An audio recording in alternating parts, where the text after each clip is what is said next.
everyone, and thank you for joining today's special topic webinar, Health Websites, Which to Trust and Why. My name is Carla. I'm the Director of Education at NeedyMeds. And before we get started with today's presentation, I want to go over just a few points. If you have any questions throughout the webinar, you can feel free to type them into the questions section of your GoToWebinar control panel. Just know we will reserve answering questions until the end. If we don't have the time to answer your particular question, we will follow up with you personally via email after the webinar, either by this afternoon or tomorrow late morning. Also, the heads up that this webinar is being recorded, and that means it'll be available for viewing on the NeedyMeds YouTube channel. Also, another thing I want to point out is in your GoToWebinar control panel, in the handout section, you will see PDF version of both of the PowerPoint presentations accompanying today's webinar. If you have difficulty accessing them, don't hesitate to send me a message. In the questions section, I'll be happy to send them to you via email again after the presentation. So with that, let's go ahead and get started. For those of you that are not familiar with NeedyMeds, here's a snapshot of our homepage. I always put that up because really our website is the face of our organization. NeedyMeds is a national nonprofit. We were founded just over 2 decades ago by a retired family physician. He was looking for ways to help people save on their healthcare costs and started NeedyMeds. As you can see on that slide, that's our updated our updated mission statement, which is that we are dedicated to educating and empowering those seeking affordable health care. And that education portion of our mission, we really define in 2 ways. One, by letting people know about NeedyMeds and the resources we have to offer.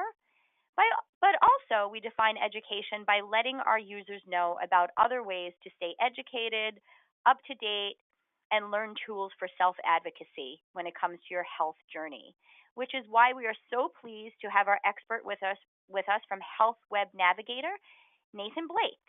So bear with us just a moment while we switch out our presentations, and I hand the screen and the mic again to Nathan, and he'll take it away. Enjoy the presentation, and thanks for joining us. Thank you, Carla. Hi, folks. My name is Nate, and I'm the project manager for a NeedyMeds project called Health Web Navigator.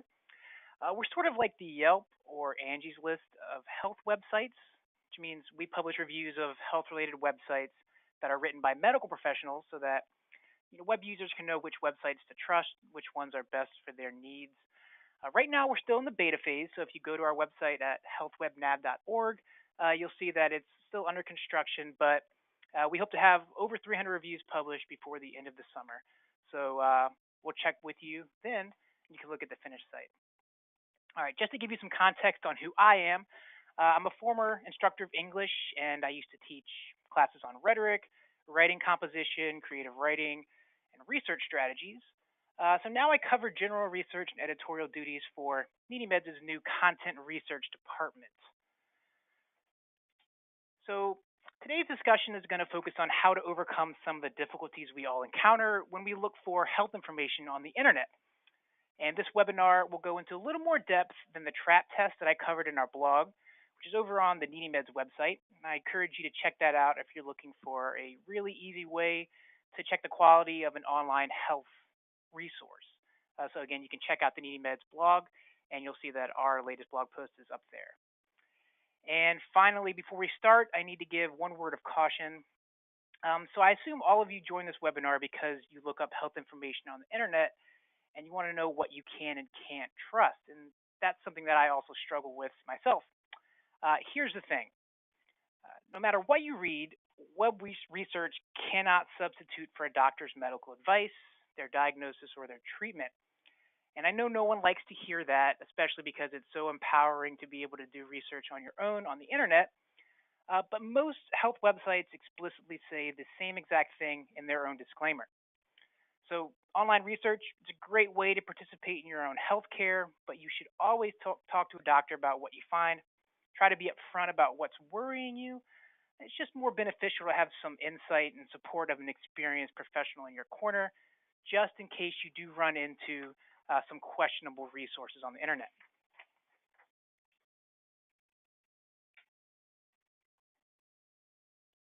All right, dive into today's discussion with a hypothetical question. Would you buy discounted prescription medications out of someone's trunk? I don't expect to see any raised hands out there. At least I hope not. I certainly wouldn't. How do you know that you're getting medicine and not a sugar pill? Or what if it's a different medication that you're actually allergic to, right? It's a pretty silly example because for most people, the potential reward is not worth the risk that you could get buying unregulated medications. But it does illustrate something similar to what happens when we start making decisions about our health and the health of our loved ones based on a quick Google search.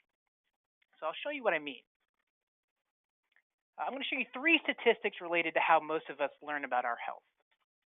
The first is that 72%, that's roughly 5 out of every 7 adults, 72% of adults research health issues on the internet, and most of that information regards specific diseases and treatments. The second is that 77% of the people looking up online health information start at a search engine. That would be something like Google, Bing, or Yahoo. And third, over 90% of web users in general never search past the first page of results. So why are these numbers significant? Well, together they show that most of us are researching health issues on the internet, and most of the health information we encounter comes from the first 10 results of a search engine like Google, which by itself accounts for just about 3/4 of all search engine use. And here's why that's a problem. Among the many factors that determine where a website ranks in search engine results, accuracy is not among them. In other words, the first page of results isn't reserved for the most accurate results. So let's take Google, for example. Google's PageRank is determined by a mix of a website's use of specific keywords, its domain age, number and quality of outbound links, the design of its pages, literally dozens of other factors that don't necessarily mean what you're seeing are the, quote, best results. But that doesn't stop many of us from viewing those top 10 results as the best, even when they're not. And we're going to look at 2 specific examples of how that assumption can sometimes fail us. All right. So our first example deals with the quality of infant sleep safety materials on the internet. In 2012, researchers from several large institutions teamed up, and they wanted to test the accuracy of infant sleep safety information on the internet. So what they did is they used Google, and they searched for some key phrases that reflected the latest recommendations from the American Academy of Pediatricians, and that was the group that wrote the guidelines for the topic of infant sleep safety. Then these researchers, they analyzed 1,300 websites that were in the results for using those key phrases that they searched. And here's what they found. A little over 43% of those results provided accurate information that was in line with the professional guidelines, which is great. But about 28% of the results provided inaccurate information, and about an equal amount weren't even relevant to infant sleep safety at all. So this is out of 1,300 websites, and that's the breakdown of their accuracy and whether or not they were relevant. Now, when they removed the irrelevant websites, they found that over 39% of the search results failed to provide accurate information. And they looked at it a little more granularity. In this chart, you'll see what those websites looked like by the phrase that was searched. There you can see at the bottom things like infant sleep position, infant sleep surface. This is the first page of results, which again, fewer than 10% of web users actually ever go past. So you can see how only one of the search phrases actually returned accurate and relevant information from every result on the first page. That would be infant cigarette smoking. Others, like infant bed sharing and infant co-sleeping, those were mostly inaccurate information. And what's even scarier is these observations are pretty consistent even when you extend the analysis to the first 100 results, as you can see here. Basically, on average, 4 out of every 10 Google search results about infant sleep safety were deemed inaccurate by the group of pediatricians who wrote the safety guidelines. But it's not just search engine use that's the problem. This next example shows how sometimes, quote unquote, popular web content can be sometimes the least reliable stuff out there. So our second example deals specifically with opioid safety. It's a big national debate right now. How do we reduce the number of opioid painkiller overdoses and deaths? Certainly, education is one of those key components. You want both patients and clinicians to understand the dangers of opioid use. Of course, there's an assumption here, and that's that both of these groups are able to access accurate and up-to-date information about opioids. So a few years ago, researchers decided to test this very same assumption. They looked at 7 of the most popular drug information websites, and they compared those opioid materials to the Purdue Pharma's updated safety recommendations. So kind of similar to the previous case study that we looked at. The purpose of this study was to identify misinformation, and then they wanted to inform the third-party website of any errors, hopefully that those errors would become corrected. And then they waited 2 months, and they checked back at least 2 months later to see if those corrections had been made, the ones that they had submitted. And here's what they found. So here's a breakdown of the different categories of errors that they found, and these subcategories and the number of errors. Across these 7 online drug information compendia, the researchers found 859 errors. These are on topics like abuse potential, safety, pharmacology, dosage, 859 errors. Here's the breakdown of how they classified these errors. 20% of the errors were errors of omission, where the information just wasn't there. 29% of the errors were because of incomplete information, where they didn't add in the necessary information, and 20% were flat out incorrect. The remaining 30% were designated as others. You can see specific examples of errors in the table's right column. For instance, under incomplete, you could have the warning on hepatotoxicity is present for butrans, however, monitoring parameters are missing. This stuff is kind of heady, but when you break down the different types of errors, you can see that we're not talking just about typos. These, we have actual dosage information errors. So the researchers alerted every website that had an error on it. They let them know that what they found was inconsistent with Purdue Pharma's safety regulations. They alerted them to the error, and they checked back after at least 2 months to see if the errors had been corrected. This table on the right, it shows that the results show that 66%, that's nearly 2/3 of the errors, they remained unresolved after 2 months. As somebody who uses the web literally all day, this study doesn't fill me with much confidence that what I'm reading about my health on the internet is accurate and up to date.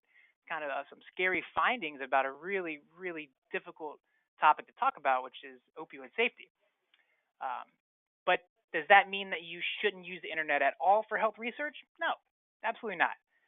All it means is that you shouldn't take what you read online at face value, which is exactly why we're going to discuss 5 essential questions to guide your search for online health information. These questions are going to be able to help you determine the quality of any resource you encounter. That could be whether something you find on social media. It could be something you find while you're Googling symptoms. It could even be a patient handout at the doctor's office. So these 5 questions, they're very simple, but you can apply them to many different types of resources.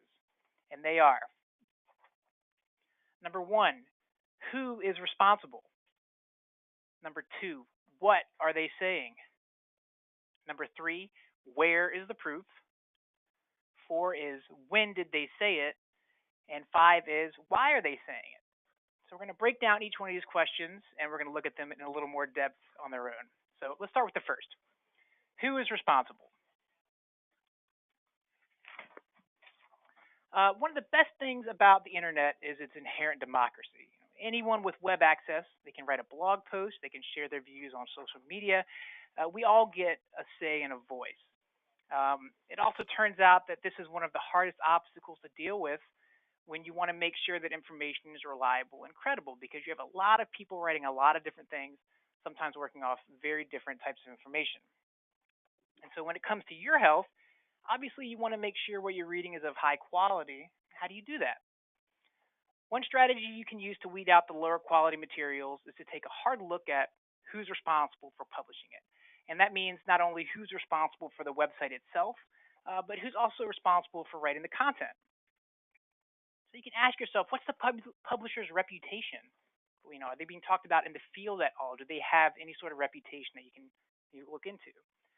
What other relevant websites reference them?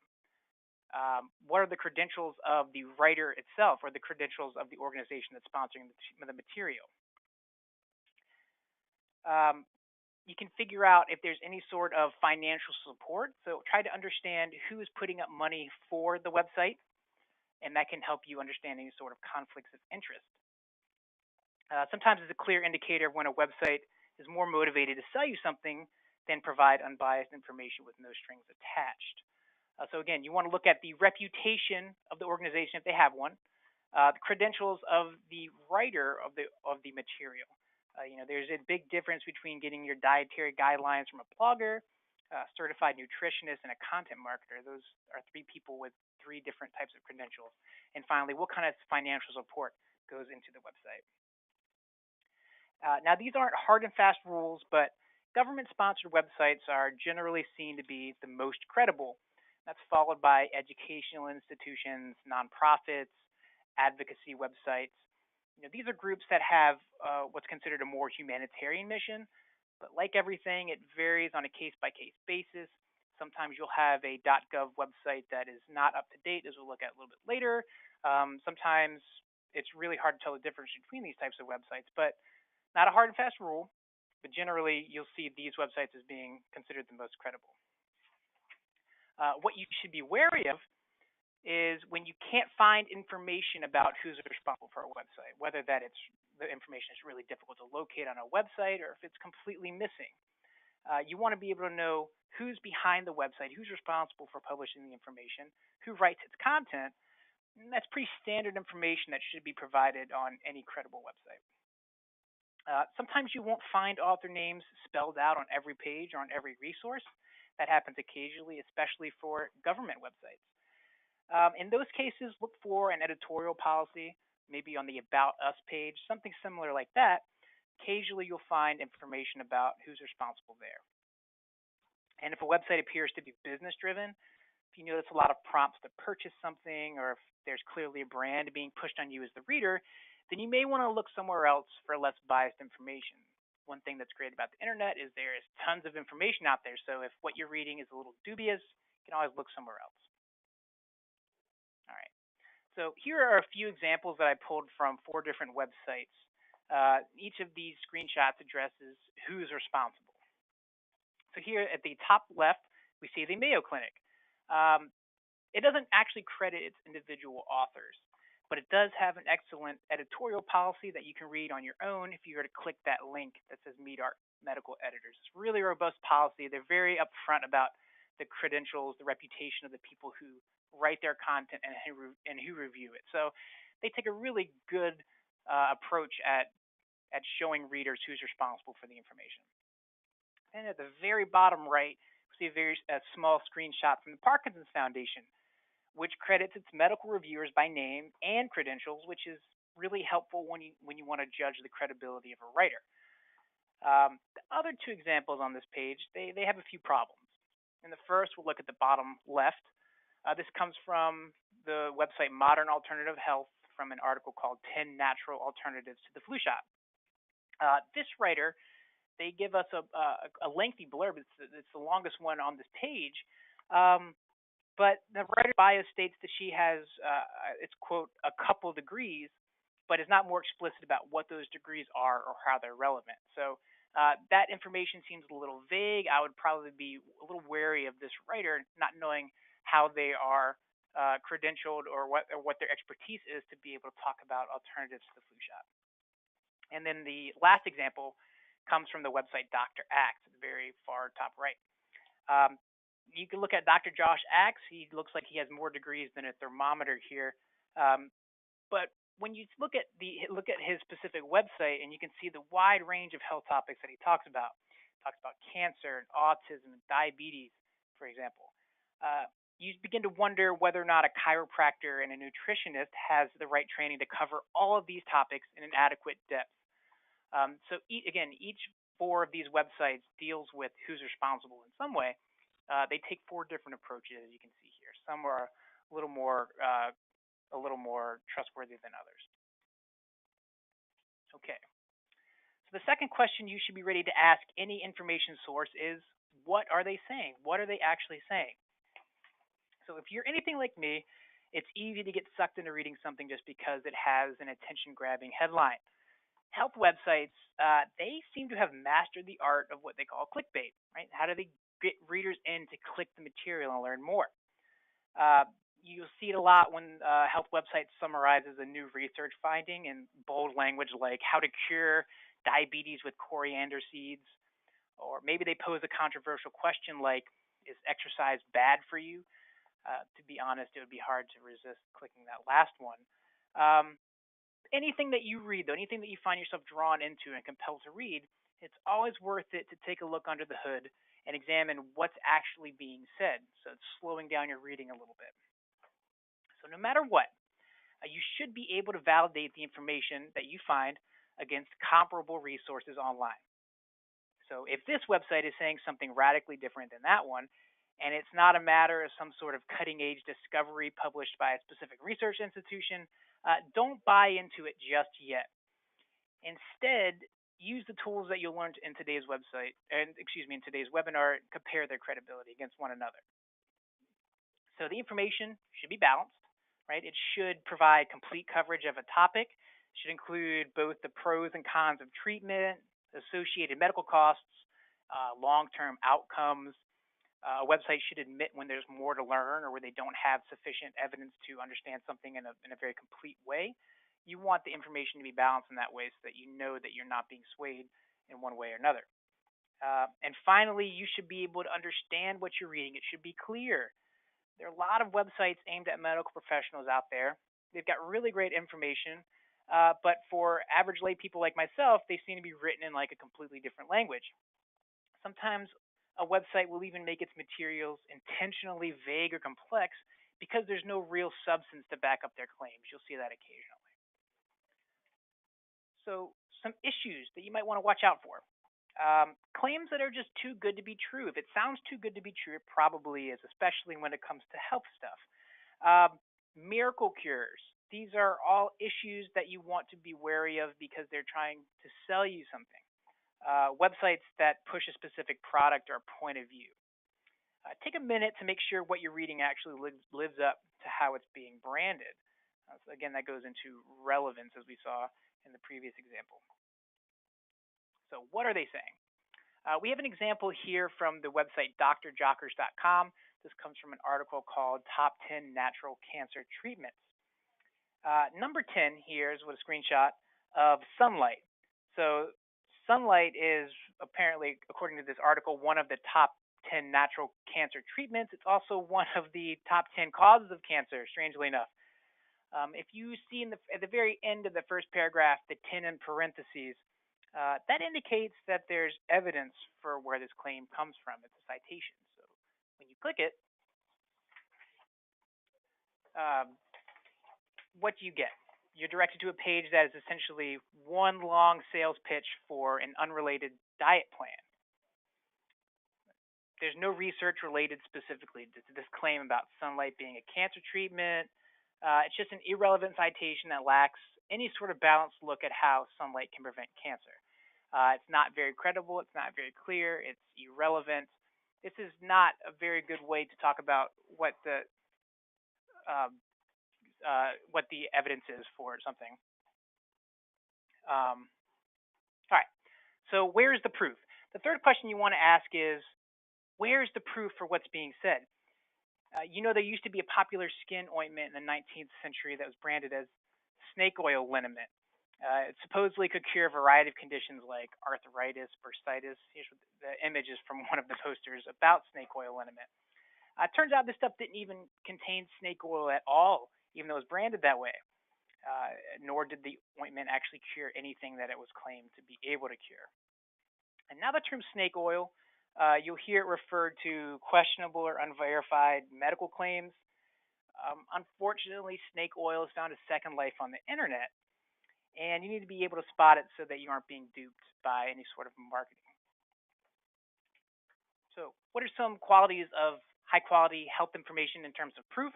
Well, high quality health information is generally going to use more than one source to prove its claims. It's going to have multiple references that you can then verify against one another. Even better is when those sources are made available for you, the visitor, to read for yourself. Sometimes you'll see where there's a citation, but so it shows you that there is proof, but none of it is given to the reader. How can you assess it on your own? That's something that may raise a red flag. However, when proof is provided, don't be so quick to accept it as being legitimate no matter what. Just like we saw in the Dr. Jockers example in the previous slide, what looks like a verifiable claim on that website is actually a sales pitch that offers no actual proof to the claim that it's supposed to be supporting. What's the reputation of the person or the organization who supplied that evidence? What's their mission? What's their philosophy? Can the proof be verified? Does it rely on more evidence than someone's personal experience?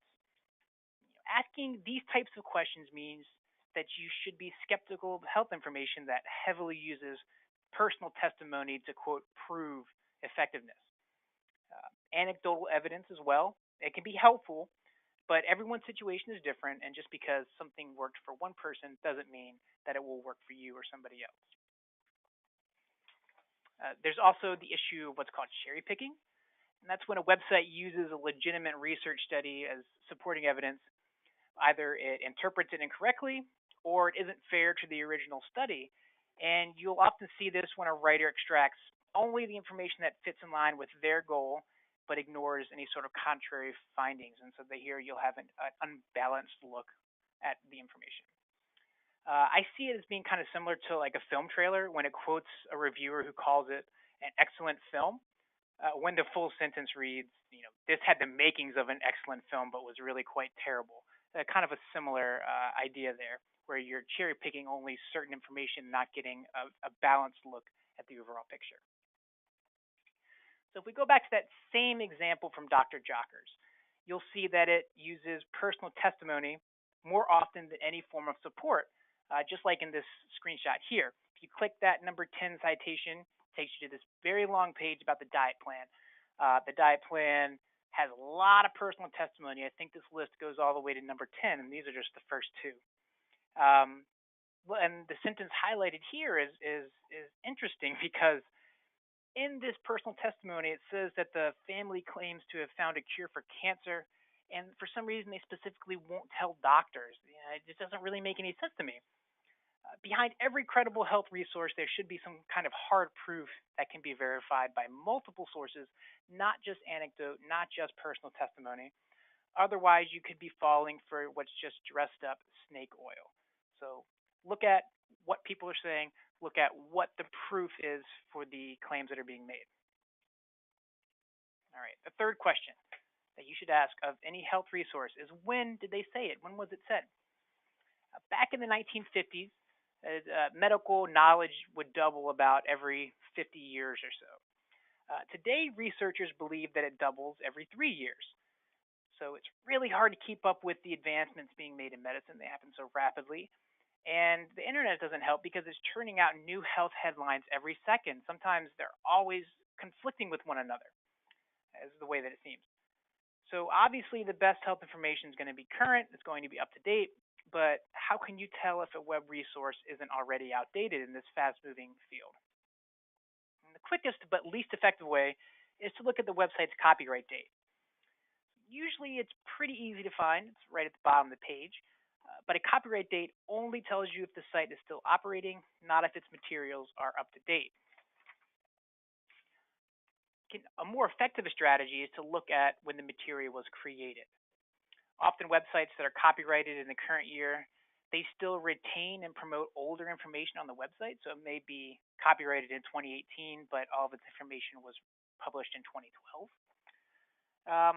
Check to see if there are publication dates on the materials. When were they created? When were they published?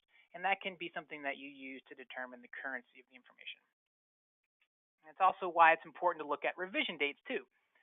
So it's common, but not universal, for websites to update their resources as the years go by. The highest quality websites, they're going to revise their materials continuously to let readers know that what they're reading is the most recent information available. Again, that's the ideal, but not all websites do this. If you find a date of revision and the revised date is within a few years, then you know you're looking at something that's high quality. Finally, check out the dates for the actual references. So if there's any sort of supporting evidence, which there should if it's a high quality website, check out the dates for the references when they were published. Again, this can be tricky because not all websites provide the references, just as we saw in the last slide. And it's not unheard of for what appear to be up-to-date websites to publish materials based on outdated research. In fact, one of the websites that we reviewed on Health Web Navigator, that website was copyrighted in 2017 when we wrote the review, but it was citing research primarily from the 1960s and 1970s, even though there was much more recent research available for them to use. So there should be some kind of date available for you to check to assess a website's currency. It should be transparent, it should be clear and easy to find. Scan the bottom of the page, figure out, if the website has an editorial policy, the dates aren't readily apparent. And remember that even though the copyright date is the easiest to find, it doesn't necessarily mean it's the most beneficial or effective way to determine whether or not a website is credible. A good rule of thumb, anything older than 2 to 3 years old is a little iffy. It doesn't mean that the information is out of date, and it really depends on the type of field that the information is coming from. But you can probably find something more recent than 2 to 3 years elsewhere. So let's look at a few examples. Here on the left, we have screenshots from the bottom of 3 random pages that were sampled from the Mayo Clinic. And as you can see, each one of these pages, at the very end of it, it provides 2 dates. The last time it was reviewed by a medical professional, as well as the last time the page was revised in general. And all of these dates, the 3 randomly sampled pages, they're all current within the last 2 to 3 years, so things are looking pretty good. On the right, we have 3 screenshots taken from Together RX Access. They all show that the site clearly hasn't been updated since 2013. That's actually when it was last copyrighted, too. In this case, the materials look like they just have stopped being updated. I'd probably go somewhere else for more current information. All right, final question. Why are they saying it? Of any health information that you're reading on the internet, what's the purpose? Why are they telling me what they're saying? Is it simply to inform or educate me? Is it trying to persuade me to adopt a certain view of the world? Is the information being provided to raise money for a charitable cause? Or does the information try to sell me a product of some sort? Health-related information on the internet isn't necessarily published to benefit you. Sometimes it can be misleading depending on the publisher's motivations. Whether you're being sold a product or a point of view, commercial or biased websites are best avoided if there are similar websites with a clearer purpose, where their mission is above board. When you know what the website is all about, how they're trying to benefit you, rather than how they're trying to benefit from your time. Personally, I would trust information about vitamins and supplements if it was published by the U.S. Office of Dietary Supplements. I would trust that more than I would from a website that actually sold vitamins or supplements, because I would assume with the latter website, part of their mission is going to be getting my business, and so are they trying to sell me a specific product? So a strategy that you can take, see if you can articulate the tone or the angle of the content. Are they excessively promoting a product or a resource? If so, it probably signals a profit motive. And I'm sure, as you all know, business doesn't always have the most altruistic purpose. So again, ask yourself, how is the writer or publisher benefiting from my time? You can learn a lot about a website going to its About Us page. You can read their mission statement if it's available. High-quality websites have a transparent motivation so that you can understand what's being asked of you, the reader. Often the motivation is just to answer your questions about a health-related topic. That's great. Other times the motivation is to make money off of your business. So that's something to be aware of. Not all health information is there to benefit the reader. So be on the lookout for websites where you can't tell the difference between educational content and product advertisements. It's kind of a skeevy way to promote irrelevant information. It gets you off track from your search. You don't want your advertising to blend in with your content because then you're clicking on things that are just trying to get money from you. You can see that here on the next page with a few examples. With the Mayo Clinic, again, from the bottom left, they publish this little statement under every advertisement in order to show readers that the website doesn't promote specific companies or products. It's a great way for readers to know the difference between health information and commercial advertising. It's very upfront, transparent. Compare that example to the screenshot from the top, which comes from the website Goop, which is Gwyneth Paltrow's wellness website. This comes from an article that is supposed to educate readers on what's called adaptogens. This is a scientifically dubious topic, but the article quickly devolves into a sales pitch for two of the best adaptogen products, and then you can see a link right there, very transparent, shop now. It's obvious that the purpose of this article is to get readers to make a purchase of these two specific products. So you can tell that why are they writing about adaptogens here? Well, here it's to get you to buy Moon Juice Brain Dust. And at the far right, we have a screenshot from the Patient Access Network Foundation. This is pulled from their About Us page. It provides a pretty clear look into the organization's purpose, which is to assist patients with their out-of-pocket health costs. What's especially helpful about this About Us statement is that it devotes some space to talk about how the organization spends its administrative fees.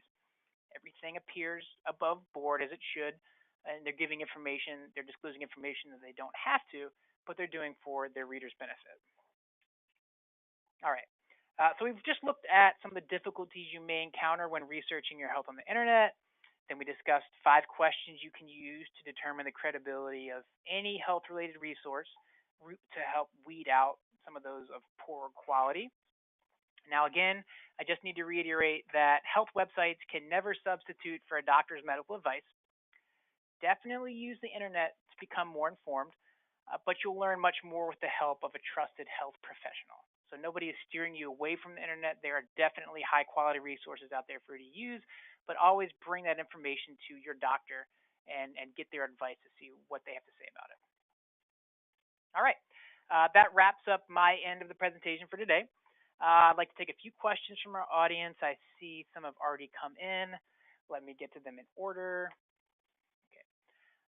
First question, is it okay to use Wikipedia? When I was in school, Wikipedia was fairly new and the editorial standards are really low. Turns out that they have a really robust editorial standards these days. It's really hard to edit a page without knowing exactly what you're talking about.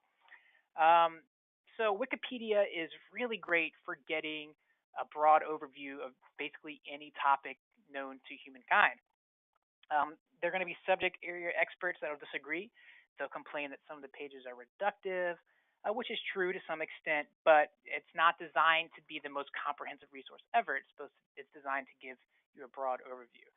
The thing that's great about Wikipedia is that it's excellent for finding primary resources. You can't just make statements without providing evidence for it on a Wikipedia page. It's every page will be flagged if it provides information without giving a source for that information. So it's really great to find supporting evidence. So I'm totally okay with using Wikipedia. A lot of information out there.